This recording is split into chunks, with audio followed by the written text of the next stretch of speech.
Hey everyone, welcome back to the English Learning Podcast. I'm Tom and I'm really excited to dive into today's topic. Hi there, I'm Jenna, and it's great to have you joining us. Tom and I both live in the US, and we've got lots to share about life here. That's right, Jenna. Whether you're tuning in to practice your listening skills or just curious about American culture, you're in the right place. Totally. Our goal is to keep things relaxed and real so you can learn English in a way that feels natural. So, Tom, what are we chatting about today? Let's kick things off with our own first impressions of growing up in the US. For me, it was all about neighborhood barbecues and riding bikes until sunset. There was this sense of freedom, but also real community. I remember that too, especially summer evenings with everyone outside. But sometimes I think people imagine life here is just like in movies, all flashy and big. It's actually the small moments that feel most American to me. That's such a great point. I mean, it's not all Hollywood or New York City skyscrapers. Most people live in smaller towns or suburbs, and daily life is a lot quieter than you'd expect from TV. Exactly, and that quieter pace gives you a different view of American culture. Speaking of which, what's one thing you think surprises people most about daily life here? Honestly, one thing that still surprises visitors is how big everything is. Grocery stores, highways, even the cups at coffee shops. My cousin from Europe was amazed at the portion sizes. Oh, totally. I had a friend from Japan who couldn't get over how much space there is between houses. She kept saying, "Where are all the people? It's so spread out compared to a lot of other countries." Yeah, and then there's the whole car culture. Unless you're in a big city, you pretty much need a car to get around. Public transport just isn't as common. That's true. Growing up, I always thought it was normal to drive everywhere, but now I realize it's a pretty American thing. But let's talk about something more fun. Food. I love this topic. Everyone always thinks Americans just eat burgers and fries, but honestly, our food scene is super diverse. I mean, my family used to do taco night every Tuesday, and our neighbors would invite us over for homemade lasagna. Same here. My mom makes a killer stir fry, and our block parties always had everything from barbecue ribs to curry. American food is a mix of so many cultures. But, Tom, do you have a favorite comfort food? It's gotta be mac and cheese. So simple, but it reminds me of lazy Sundays at home. Food really brings people together, doesn't it? Absolutely, and I think it's a big part of how we connect with each other. Which actually leads me to something else, how people interact here. Oh, that's such a good segue.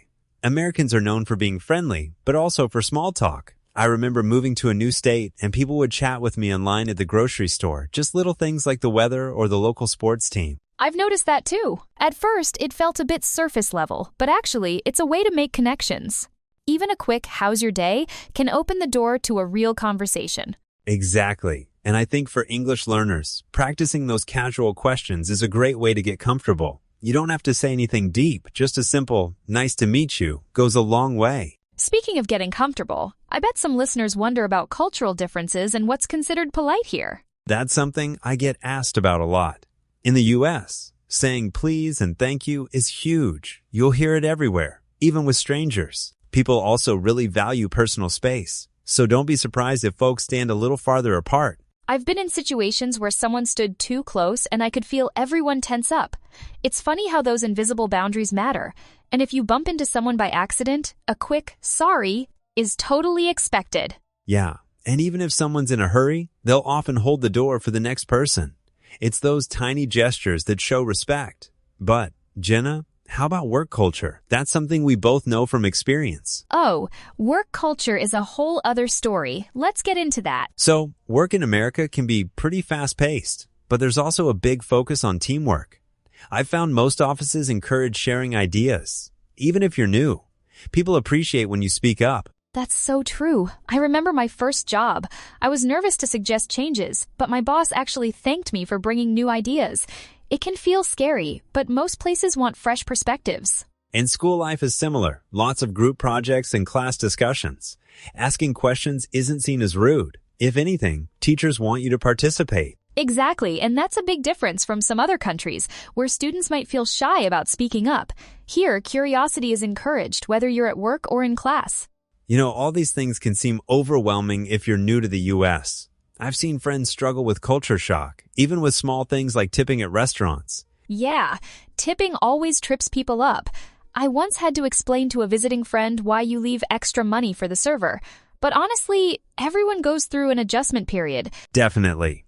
I always tell people it's okay to make mistakes. Most folks appreciate it when you ask questions, and they understand you're learning. And sometimes those awkward moments are what you remember most. They turn into great stories later, which makes me think, what advice would you give to someone moving here? Honestly, I'd say be curious and open.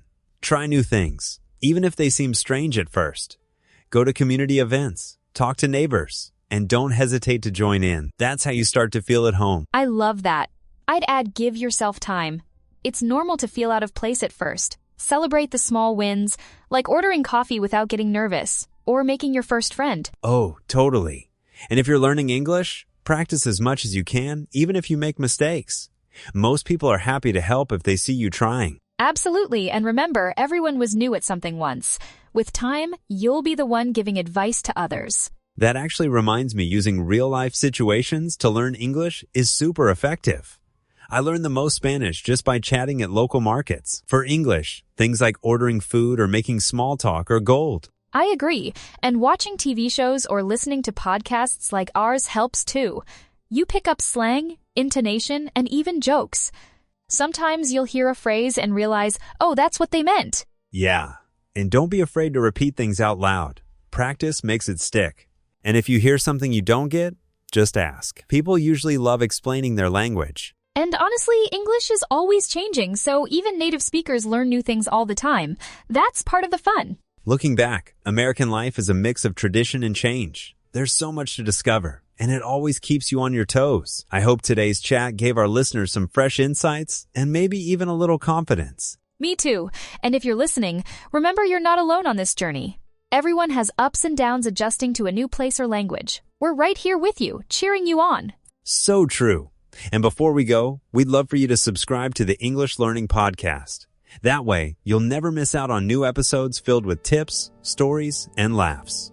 And if you enjoyed this episode, share it with a friend or leave us a comment. Thanks so much for spending time with us today. Until next time, keep learning and keep growing.